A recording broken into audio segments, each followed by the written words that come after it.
And then we were like, okay, maybe in the future we can try and work with talents like this. My personal hope is beyond this Afrozons Pre-Grammy party we do both in Nigeria and in LA, is to be able to bring the Afrozons Pre-Grammy party to, countries like Uganda, to your cities, Kampala, come out there, Tanzania, just moving around. That's our goal, hoping to work with likes of Rico to put seminars together to help educate on songwriting, which is a master of, Rico Love. He always says turn the lights off. We all know that him and Beyonce work together. He has so much wisdom and knowledge to share. So the idea we have seminars as time goes on, and yes, Heineken will tell you about the money part.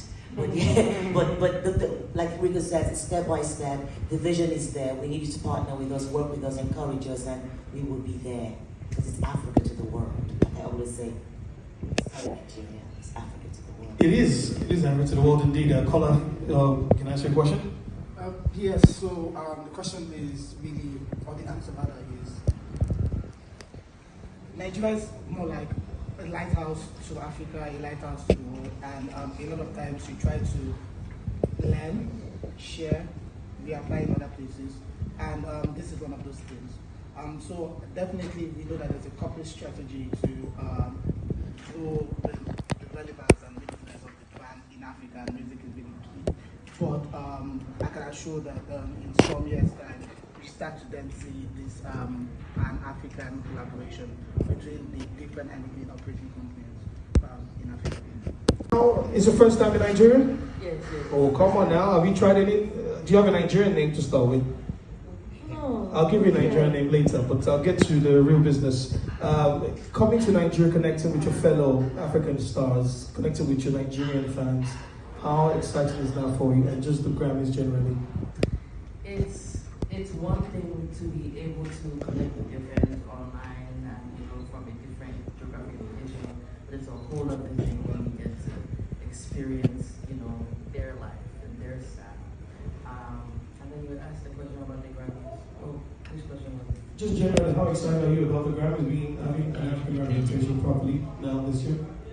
I am very excited, actually, because every year is something different. That's usually how it goes, and overall, for most of my years, I haven't been in the industry. I've been on the side of like the listener and the viewer, and it's always a great, thing to watch and to enjoy, and to be able to be here now and being a part of a movement that had been moving long before I was born, and to be able to see it come to life globally, and especially on a platform like the Grammys, is just chef's kiss. Indeed. Go to Sheila now. Sheila, let's talk about the root of the source. Well, we all know that Africa is the birthplace of music in general, all of music. So to be able to celebrate something that is so obvious, right in front of our face, the global explosion of Afrobeats, to see what's happening with piano, to see what's happening all over the world with African artists. You look at Burna Boy and Wiz and Tim's and Casper, many artists. We look at it and we say, how can we not come and represent and celebrate the fact that the Grammys are starting to get it right? And with people like myself in position, we want to make sure that obviously things don't happen overnight, but we're starting to get it right. We're starting to understand progression and understand how to make sure that we're current and we're reaching our hand out to show our appreciation to the people and to the culture. That's right, thank you so much. But let me speak to Kola. Kola, quickly grab your mic. Partnering on this project, how important was it for Heineken and just the general perception of the brand? We're celebrating 150 years. I was at the flagship press briefing for that for Heineken, but also partnering with Afrozons to celebrate the Pre-Grammys party. How excited are you and how important is this for Heineken? I mean, we're very excited to be here. We're very excited to sponsor and to power and partner with Afrozons and the Grammy committee or body.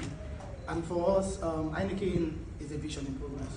Afrozons is a vision in progress. Afrobeat is getting bigger and bigger every day, and it's also a vision in progress.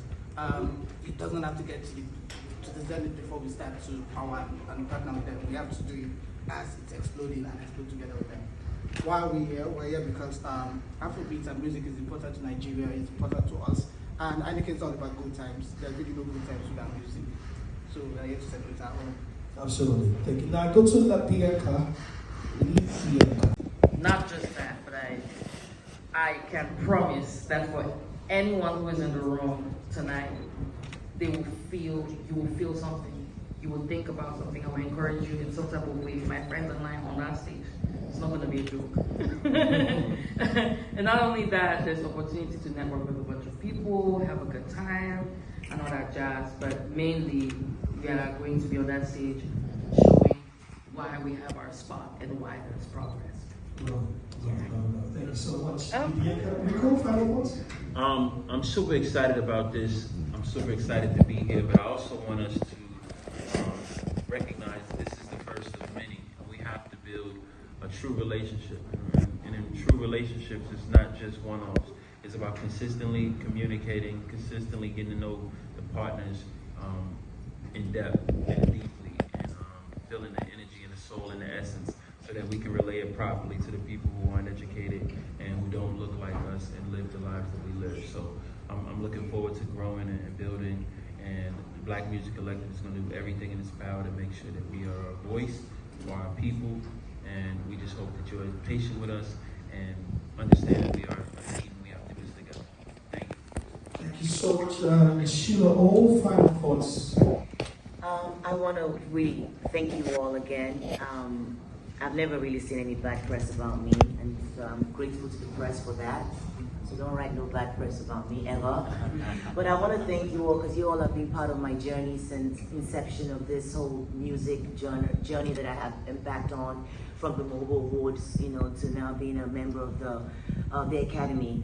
And of course, with regards to Afrozons, I'm always seeking your support, your blessings, your guidance, because I strongly believe that if we work together, we would only get greater. So please put the word out there, spread the story, let people know about what we're doing today, those that came here, how we've actually embraced, companies like the Grammys and this category. I keep going about it. It's a big deal, really, really big deal. It's now being done in their 66th year. We've come a long way, and I'm glad that we're on the table, guys. So please, please, please keep supporting young artists. Keep sending your music. We don't want to die out. We want to make sure Afrobeat keeps growing in the same trajectory as hip hop. Hip hop's like our big brother. We want to keep growing in that trajectory, and we can only do that if we keep finding new music and keep educating ourselves. One love. One love, indeed. This has gone back to 2017, and you've been very consistent with it, with everything that you do with the brand. But just connecting with Heineken and just being here on ground for this year, how much does this mean to you, and what do you want people to understand from the brand? When you hear Afrozons, what do you want to come to mind? Okay, so first of all, with regards to the relationship with, I'll say, Nigerian viewers, it's been since, I always say this, since I was a young teenager. I've known this brand since 2001, when we came up with the concept together to create the Star Mega Jam. And we've had artists from Usher to Shaggy to Jay-Z, you name it, we've had them all here, come across the borders. And of course, when I moved to the States, being that I was raised in London, I was born in Lagos, but I was raised in London. When I moved to the States, I was thinking, what can we do, out there? And coming from London, I saw how big Afrobeat was, and I know how big Afrobeat is, so it was like, okay, what can we do? I've always wanted to work on radio, so I reached out to the most, the craziest station in Chicago. When I say crazy, they found Kanye West. You know what I mean? So Charles the Rapper, they take risk. It's Power 92 in Chicago, so I reached out to them. I said, listen, there's this beat called Afro Beats. They didn't really know what I was talking about. I was like, look, I can do a show with you. I sent them a demo. The whole idea was, I felt like for us to be able to champion the movement, we had to have a house. We had to be a part of the choices, like the nominations or a choice of the airplays and things like that.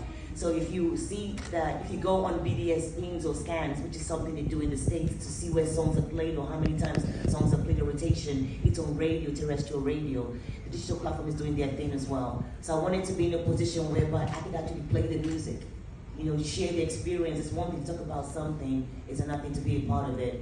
So Afrozons bridges that gap, you know. We created a platform that syndicates Afrobeat music all across the board. We also involve in concert. We work closely with a lot of companies to do events in America and of course as well here in Africa. So it's all about bridging the gap for us. And then when I became a member of the Academy, I think it was 2021, my dream was like, okay, now I've stepped up with the big boys, you know, I need to, you know, educate them more about Afrobeats. Granted, I do appreciate you. Tell the story. Share with the rest of the world